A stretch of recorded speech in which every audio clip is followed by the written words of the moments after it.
Hey, what's up, everyone? Welcome back to the podcast. Today we have Kyle Mack, who is a licensed clinical social worker. Hopefully, I got that correct. You did? If you go to SOAR, you probably know him from Faith or X, as well as he's that guy who rock climbing, outdoor activities, things like that are kind of his jam. And he always wants to do them, which I'm sure right now is hard since everything's closed and you have some of the time to do those things. We're Yep. about to get into warmer weather here too. But I want Kyle to come on because as we go through this physical distancing and self-quarantining time, I know that mentally things can get hard. Anxiety can build, and not everyone is equipped with the tools to understand how to work through that. So since this is something that Kyle works in or specializes in himself, he does it on a daily basis, and he's currently helping people get through this time. I thought it'd be great to have him on and talk about it. So that way, anyone that listens to this hopefully can learn something and can maybe have a better tool set to get through the day when every day has ups and downs. And right now it kind of gets a little bit more dramatic since there's less distractions going to work and everything like that. So thank you, Kyle, for hopping on. Yeah, man. So please help us. Help us. I'll try my best. Yeah. So, hello, SOAR fam and other listeners. Glad to be checking in with you guys. And yeah, so where to begin? We're in the middle of a crisis, a unique time in history, and with it, I'm personally as a psychotherapist in private practice, my day in day out is dealing with emotional dysregulation, depression, you name it, the things that affect any and all of us during times where our thresholds are exceeded and we run out of capacity. So for those of you that are familiar with mental health, maybe you understand a little bit of what I do and what my role is, but my role right now is just to share with you guys just something that I think might be helpful. So during a time like this, I think anxiety levels globally are increased. And I see that directly in my private practice. And I have heard from Dave that, even in our own gym, it's heightened. And the first thing I want to say is this is to be expected. You can't be in the middle of something intense and not be affected. That's almost impossible from a neurological, biochemical standpoint. So today I'm actually going to be talking about anxiety and sharing a little bit about what it means to have your amygdala, a part of your brain, hijacked. And for some of you, that might be what on earth is this guy talking about? But many of you guys have heard of emotional intelligence or maybe even Daniel Goleman. So he coined the term amygdala hijacking, and I'll define it for you for your own benefit here. So an amygdala hijack refers to a personal, emotional response that is immediate, overwhelming, and out of measure with the actual stimulus because it has triggered a much more significant emotional threat. And this is important. Whenever we look at anxiety, it is a threat assessment. So when we are panicking, when we are anxious, our brain, our body is responding to a perceived threat. And right now there's a lot of realness to these threats, and sometimes these threats are non-existent. They're not rational.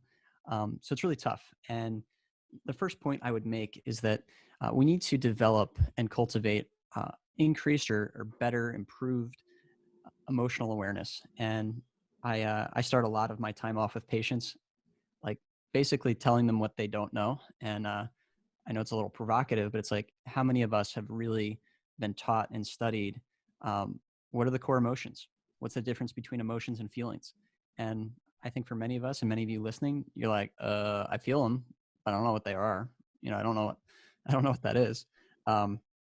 But in any event, I think that warrants a much longer explanation. But the most important thing is that we need to draw our awareness to the fact that we are experiencing something. We are acting out of a place. Our emotions are causing a response. So this is better known as metacognition, the ability to think about your own thinking, the ability to identify the changes in your body, changes in your tone, the tightness of your stomach, your desire, that sudden desire to explode or run away. It's in these moments that we often say to ourselves or to others, if we are aware, I'm feeling triggered right now, right? So you may have said, man, I'm just losing it. I am so anxious. I'm so afraid. I'm stressed out. So for a lot of people, we can identify the extreme emotions, but I think in general, improving our emotional awareness is important. But step one is realizing that we've been triggered. And I just want to say that if we can't pinpoint what emotion is shaping how we feel in a given moment, it's going to be really hard to pause and then begin to alter the direction of that chain reaction of anxiety. So some sort of outside stimulus, some sort of external threat, right? A market crash, a break-in, a loss of life. These are all external things that affect us emotionally and begin a chain reaction in our brains and in our thoughts that we want to begin to bring into our awareness and then do something about. So that's the step one. And I promised Dave I'd let him reflect and give some feedback so I don't just talk endlessly here. So it's all right. Keep going. You're good. Okay. All right. Well, yeah. So step one is awareness. Step two is this idea that we have to let go of the narrative or let go of a story. And another thing that I would add to that is don't blindly trust your assessment of what is true in any given moment. So oftentimes when we are feeling anxious, our thoughts just go a mile a minute. They're racing. They're running out of control. And the biggest, one of the most important recommendations that I could make is that we need to, once we're aware of it, completely let go of the thinking and judging part of our mind so that we can recognize that if we don't do so, we're likely going to populate our mind with negative thoughts, or our minds will automatically in many ways populate with negative thoughts and complex stories of what is going to what is currently happening and what is going to happen in the future. And that's a really important point because that's just, we're too smart for our own good, if you've ever heard that. But we begin to account for like an infinite amount of variables and an infinite amount of directions or paths that any given situation can go down. And that works against us in moments of heightened anxiety. And I think it's important that we don't, like I said before, we don't blindly trust our own self-assessment. And the simple reality is that our emotions are super important to reflect upon. They're not always wrong, but if we act purely out of our emotional reasoning, we're going to be in hurting shape. Simply because our emotions can be intense, and in that intensity, they're overwhelming. And the goal is to pause, right? This is the idea of letting go of the story. So our thinking is likely to get clouded and to be impaired, which often leads to responses that are unhelpful and unhealthy. We need time to test the accuracy of these perceptions and let our nervous system time to relax itself. Biggest tip here, use others to logically identify and assess the realness of the threat you are perceiving, and especially to test the likelihood of our projected fears and consequences if we don't take whatever action we are feeling like we should in that moment. Yeah. I know for me personally, anytime I'm stressed or I have a big emotional response, it's very easy to fall into collecting evidence that goes with what your belief is. Mm-hmm. And then you have created this story where everything lines up with your immediate reaction. Yep. And then you just wait 24 hours and then all that other information that goes against your initial belief kind of starts to come in finally. Like confirmation bias type stuff, where like all of a sudden you have just created a story in order to try to control the situation that is not actually helping because you're ignoring so much of what really is happening, what you can control, that you have now created this false narrative in your mind where you're really upset about it and it might not be true at all, or it's only partially true. There's so much more to it. So, which it happens a lot with people. I feel like that is a very common thing until you go back and you look at it and you think through it and you hear other people talk about it. I know they talk about how anything where their emotions are super attached to it, your memory is all screwed up. So I'm sure I have memories growing up that have a big emotional attachment that if I speak to my parents, I'm like, that's not what happened. I'm like, this happened. And they're like, no, it didn't. So it's kind of one of those funny, I feel like that, for me personally, I know that happens to me. Yeah, it's so true. I mean, there's so many different ways that if we look for a problem, we're going to find it. Uh-huh. If we so strongly believe that something is going to happen, we are going to filter out any evidence that doesn't support it. Exactly like you said. Mhm. And I always call people into question where they say, I know that this particular thing is going to happen. I know the outcome. And I sit there and I say, well, what if it went out? What if it went in this direction? And they're like, what? What do you mean? I was like, well, that's an alternative, you know, direction. It's a different possibility, right? And they're Mhm. like, I guess. And it's like, see, you've only fixated on what your negative belief says is going to occur. And therein lies the danger. But therein lies the benefit of using others around us to test and to confirm the validity or the accuracy of what we're experiencing. And there's a lot of times where we have every right to be concerned that our Mhm. fears are rational, that they are valid, right? Looming financial threats, the real sources of anxiety is fine. But it's one thing to say, um, you know, I I'm pretty sure I'm going to lose my job, or I lost my job, or if I lose my job, my family won't make it through this. Well, you're starting in a rational place. You might be on the verge of losing your job, but does that guarantee that your family's not going to make it through this crisis? Does it guarantee that all of this is going to last indefinitely? That there's no alternative, hopeful outcome? Certainly not, right? You know, you could have CrossFit Sower swing in to save the day and love on you in such a way that, you know, you can feel support like you never thought possible or expected before. So I know many of you guys have been a part of that. So that's awesome. So the third point that I would want to impress upon you guys is that when we are experiencing anxiety, there is a very real biological process that's going on. And the goal is to release the tension or to let the body run its course, but not just wait it out. That's way oversimplified and oftentimes not great. So for any of you guys who have experienced anxiety, it does pass, right? It does run its course. But oftentimes when it runs its course, it exhausts you, it fatigues you, it causes your mood to shift. It just wrecks you, your motivation, your drive, your focus, all of it gets out of whack. And there's a reason for that. I mean, if you really study the brain and you understand that there's many neurochemical responses and reactions and things that are going on that produce all of your, you know, fight, flight, freeze responses, which is, if you're not familiar, when you're anxious and your amygdala is hijacked in this way, those are the three default responses. You want to run away, you want to fight somebody or fight something, Something, yeah. existential or not, or you're going to freeze, you're going to be paralyzed. Mhm. And that's actually where we get, you know, for a lot of us, we say, I'm stressed. Well, you are stressed, but what is stress? Is it good stress? Is it bad stress? And, you know, maybe a little education point, there's eustress. And then eustress is like, I think it's kind of an interesting way to put it, but it's the seize the day stress. It's a heightened state of arousal, which is invigorating and often linked with a tangible goal, which is good, right? I got to get stuff done today. Um, I need to run this race. I need to get away from this, you know, person who's trying to mug me. You know, there's a goal, Mhm. and that could be a fighting goal. That could be a fleeing goal. That could be something. You know, I need to get this project done, this paper written, my kids to school, whatever it is.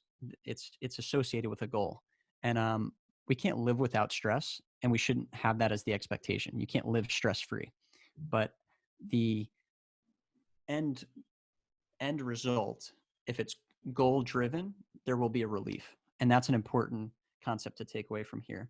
Whereas the unhealthy stress or distress is like free floating anxiety that doesn't provide an outlet for cortisol, another important thing, um, and causes the fight or flight mechanism to backfire. And ironically enough, our own biology is sabotaging our bodies and minds in this sedentary digital age. Um, it's important to understand that, you know, a lot of the threats that we face, they're not physical threats. They're not these things that are going to chase us down and beat us up, nor are they things that we can actually like physically run away from. Um, and that's the hardest thing I think about managing and regulating our anxiety, is that sometimes we need to know what the enemy is. We need to know what we're actually fighting against. And is it a thought? Is it a idea? Is it a fear? Is it a belief? And, when we're living in this modern era, it's not like, where what it could have been, decades ago. It may not be during wartime or something like that. It's a different type of threat. Mhm. So I think I can rope in Dave here when we talk about cortisol levels and what they do. But yeah, there's a physical process in which cortisol is released, and that is what drives that energy. It gives you that boost, that heightened ability to perform, to run, to fight, gives you that drive. But at the same time, if we do not give our bodies an outlet or a means to get that out of our system, it will tax us and cause us harm. And Yeah. that's where releasing the tension is so important. So I don't know, David, if you want to comment on that. Well, that's part of where if you live a super sedentary lifestyle, you never really learn how to have physical stress management, and Mm-hmm. physical and mental, it's combined. Like, people don't realize that physical stress and mental stress, like the way it hits your brains, the way your body reacts, it's surprisingly similar. Mm-hmm. Even to the point where, like, a high level athlete and a high level, um, whether it's a business owner, a sales professional, someone who is high end corporate, their brain is, and their stress management skills have to be the same. Mm-hmm. So for CrossFit, we work out to learn how to recover better. It's not just about beating yourself up. And I think that's something that's sometimes lost too, where we want you, this workout should teach your body how to recover, not just from physical stress, but mental stress as well, because you are going to get stressed mentally during the workout as well. And cortisol is a big thing people are talking about, because so many people have issues with hormone control and just have an Mm-hmm. excess cortisol all the time. And that messes up other hormones in your body. And sometimes it's hard to sit there and mentally learn how to manage stress, but it's surprising how learning, especially CrossFit, because CrossFit can stress people. It Yeah. really can. Like, you're 3 minutes into a workout, it's 12 minutes long. You're having like a panic moment because you're breathing so hard and everyone else is slow. It's wild what your brain goes through. Especially if you work out next to someone who's in better shape to you. It's like everything negative you ever said about yourself can enter your mind. But Mm-hmm. as someone who has a wife that's in much better shape than them, and who I worked out with today, and she was cheering me on while I was working out with her. I was like, "Thanks, son. Appreciate the cheering while you're working out." But I think there's something about just having an outlet, using Mm-hmm. exercise as an outlet, but not a way to add more stress to your day. Mm-hmm. So we'll speak to it in a way of load and capacity. And capacity is, if you've ever had a previous injury or something nagging your body, well, that's having a stress factor on your body, right? Nutrition can have a stress factor on your body. Lack of sleep can have a stress factor on your body. Mental stress from home, mental stress from work, wherever it happens to be, that all piles up stress levels to where sometimes we're using workouts to try and relieve stress, but we're really just going overload. And that's when we have issues. And you'll literally see people who are really stressed that after a workout, they have a release of emotions and they can cry. Some people laugh. It just kind of all comes out in a workout. What I know for myself, me doing like a warm up and a strength portion is almost like my meditation time, Mm-hmm. because it's quiet, no one's bothering me, so I can work through all these things that are stressing me out, because by expressing myself physically, I'm able to clear up mental issues or stress factors mentally. And I don't know, that's because when you're working physically, the emotional side is kind of not overtaking things because you're more logic based. I don't know the science in any of that. I just know that I feel better when I move, and I feel like I figure out what is stressing me or learn how to handle those stress factors better. Yep. So I know I'm always stressed more when I'm not moving. The more sedentary I get, the more pent up I feel. Yep. And I mean, there's a ton of science to support that. And, the research that I'm drawing from is that you can't really separate the two, and that um, you don't just like turn off your emotions. You don't just stop feeling. Mhm. It doesn't work like that, as much as we might like for that to be the case from time to time. Yeah. But the idea of when you are dysregulated, when your amygdala has been hijacked and you are feeling and experiencing anxiety in its fullest, an outlet is essential. And a physical outlet like you're describing, and what CrossFit can be, is a wonderful way to allow your body to run its course, but not be like built up, or for these chemicals and these hormones not to be built up, but to be used. And that may not be the exact way of putting it. I'm not, you know, a neurobiologist here, but the simple reality is that when you don't do anything and you just sit in this place of anxiousness, it will drastically affect you. And when you look at cortisol and what cortisol does to the body, I mean, it dysregulates, your blood sugar levels, your metabolism, causes inflammation, can affect your memory, like Dave had said earlier. It interferes with learning, memory, lowers immune function. I mean, these are all pretty crazy things, but that's when it is not like utilized or dumped or I don't want to say excreted, but used. So when you work out, you're actually allowing that stress, that cortisol that is designed for a purpose to accelerate you, to get you going, to get you moving. And in doing so, it's actually clearing it from its reservoir, for lack of better words. And what that does is it allows you to emotionally in your brain hit this place of stability. You become regulated. So if you're dysregulated, you're up and down, you're all over the place, erratic, it becomes stability. It becomes calming, soothing. And motion, I think, is the best recommendation. I have my patients, I will have, teenagers doing burpees and push-ups in the room, and I'll say, I guarantee you that your heart rate is going to go down faster if you work out or take a run or do one of these things than if you just let it run its course during a panic attack. It's amazing to see how, with all these fancy heart rate monitors and whatnot, that they're like, oh my gosh, it works. I never would have believed it. But yeah, absolutely on point there. Just to kind of continue on, the fourth point is that, and this is a Lion King quote, so I can't come up with it on my own. But it's remember who you are, and this is all about identity, and it's remembering what has been true in the past, and asking for confirmation of our worth or our value or our identity in the eyes of those who love us. And the line is from The Lion King, of course, where the spirit of Mufasa, or Simba's father, is encouraging him. And he's like, remember who you are. And it's this centering, grounding experience that helps to clear up the distorted picture of who Simba sees himself to be, and his identity, his worth, even his purpose. And, I think it's so important to know where your value and worth comes from, frees you. And I deal with this a lot because, as you can imagine, a lot of anxiety has to do with external labels and things that people oftentimes, or even a culture, can place upon somebody or can place upon you, for those of you that are listening. And I always like to say, if your identity is rooted in the approval of others, you are one judgmental interaction away from being crippled emotionally, from having everything that you think you are totally thrown up in the air and just completely disregarded.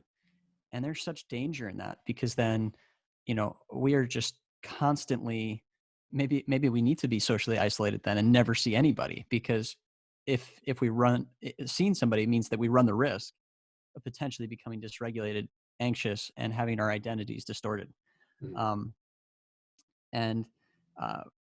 I say if our identity solely comes from within, which is the opposite spectrum, we run the risk of misjudging, overestimating, or allowing distorted thinking and beliefs to deform us, to deform our identity. And that's the whole idea, to go back where the second point that I made is that we don't want to blindly trust just in what we come up with on our own. And the simple reality is that for many people, and maybe some of you, the harshest critic and the worst negative feedback that you've ever received has been self-generated. You've given that to yourself. You have been the one that has placed these expectations, or this sense of what you should be doing, right? Shoulds are not great. Should be doing upon yourself, and therefore have been producing a belief system that has caused you such distress and anxiety. So the recommendation here is that really trying to discover and understand where you draw your identity from and what is identity formation. And there has to be a foundation. And that can go into a whole lot of different things, right? We can talk about family of origin. We can talk about beliefs and value systems. We can talk about religious beliefs. All of these things are relevant, and all of these things do shape identity. I work with a lot of patients where I spend months talking about just this core concept of identity formation, especially when we're talking about depression and not having a clear picture of who we are and where we fit into this whole picture of life here. But the tip that I want to leave you guys with here is that one of the most important concepts, I should say, is to consider that our identity can be externally confirmed, but should never be solely externally derived. So where we don't want to solely trust in ourselves, we need to rely on other people, right? The SOAR family at large, our close friends, people that love us, people that know us well, to help confirm our identity, to confirm our worth. And that actually really helps to limit the distorted view and the distorted thinking and thoughts that cause us a lot of problems when we begin to get anxious and our mind starts to go everywhere into those 1.5 million different scenarios or paths that occur when we start to become dysregulated in the beginning. And at the same time, they should never be solely externally derived, because then we run into the same trap or run the risk of just believing what people say about us, which, maybe you're surrounded by people that just always lift you up. Well, that's not always great. You get a really messed up ego, and I don't know, you realize that you're not a superhero one day, and it's probably going to be a pretty humbling experience. Mm-hmm. But you also need people that can hold you accountable, but aren't afraid to knock you down a peg if that's what's necessary. Yeah. So I think us CrossFitters, we know that well. We know what that's like. I can personally thank Dave for knocking me down 10 pegs when I feel like I'm on top of the world. Like, oh, Kyle, you came out real fast there, and you're 2 rounds in. Good job. Just remember, you got 5 more left. And it's like, oh, I know what you're saying. You just judged me, and you're right. Not judging, helping. Yes. Yeah. Well, 100% true. CrossFit definitely does humble you, and let you know that there is more to learn and always something to get better at, which is one of the great parts about CrossFit, and also the frustrating part for so many people. Mm-hmm. Which is also why they say CrossFit, the greatest adaptation happens between the ears to it. It's not necessarily physically, but that's very true. Yep. So that's what you got for us?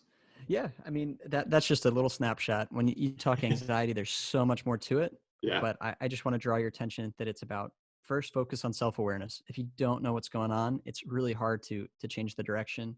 Yeah. Then you need to really focus on that second piece, which is, letting go of what you think is true, because we're often rendered incapable of making good judgments in that moment where we are overwhelmed.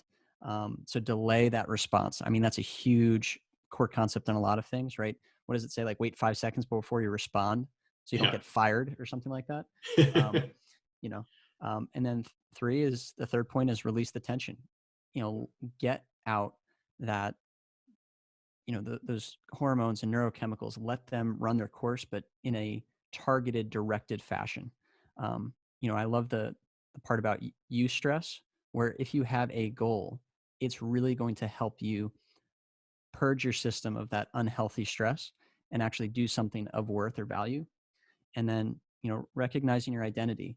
And that's another way of putting that, is recognizing what's true. Mm-hmm. You're not worthless. You're not defined solely by your one failure, your one, mm-hmm. Poor planning or something like that. And I think, just to, maybe finish out here, like, we're in such a unique time. And I think that anxiety is to be expected. Mm-hmm. And the most important thing is how we collectively come together, even while we're distant and apart physically. How do we come together to support one another, to give feedback, and to help each other regulate, help each other realize what's not logical, realize what is true, realize what is a completely distorted expectation of ourselves and others in these wild and crazy times. Yeah. Just one quick thing on self-awareness. Personally, I've found one, it's 100% worth it. Number two, it's hard, but usually good things are hard. Mm-hmm. One of the things we're seeing with people is that now is one of the only times that they have ever been truly self-aware of so many things, are starting to become self-aware of the good, bad, the ugly, even with their kids. I forget who said it, but it was a clinical psychologist. It was like, don't let your kids become people you don't like. And there's people right now that don't like their kids, because they're with them all the time, and you're seeing every behavior come out. So if you're out there kind of trying to figure out this whole process and trying to ignore kind of what you're learning about yourself, it's worth it to kind of head into it, because you'll have a lot more joy and you'll have something to be proud of, because you'll kind of know who you are and where you've been and where you've been through and how you overcame it, instead of ignoring it. Which I think this whole deal has slowed down some people enough to really be aware, which I think it should be overall a positive event if they understand how to kind of come through it. I was just talking to someone who's a mentor where he's like, right now is an incredible opportunity. And it's going to be one of those points where, I forget the term that he used. When you look back at certain points in your life, there are certain dates or years that kind of line up where you made a big decision, or you became something that you always wanted to become, or started that path. And I think now is one of those times for people, for myself personally talking about. But I think it's a fantastic opportunity to learn some mechanisms, to learn how to overcome these stress factors, anxiety, who you really are, have an identity, so that way coming out of this, you lead a better life, and your life is more fulfilling too, when it's kind of the world starts turning again. But thank you, Kyle, for coming on. I know you've been working on a YouTube channel with work and everything. So where can people find you on YouTube? Yeah. So the practice that I'm a part of is MedPsych Associates. We're based out of Ramsey, and our YouTube channel is called MedPsych Health. Check us out. It's slow going as we're not able to film a lot of stuff together, but we're really trying to provide resources and reflections from a high caliber clinical team. Say that fast. And disciplined, I should say, in a lot of cool specialty areas. So yeah, check us out. Cool. Well, if you're listening to this and you feel like you don't have a grip on anxiety, or you need some outside input on everything that's going on, please don't be scared to reach out. Most of you have my email, social media, everything like that. Reach out to someone at SOAR, to kind of your buddy that you work out with, anyone, if you feel like you're isolated and all you have is those negative thoughts. So we're here to help. And if we can't help, we'll find someone that can help you. All right. So thanks for listening, everyone. Talk to you real soon.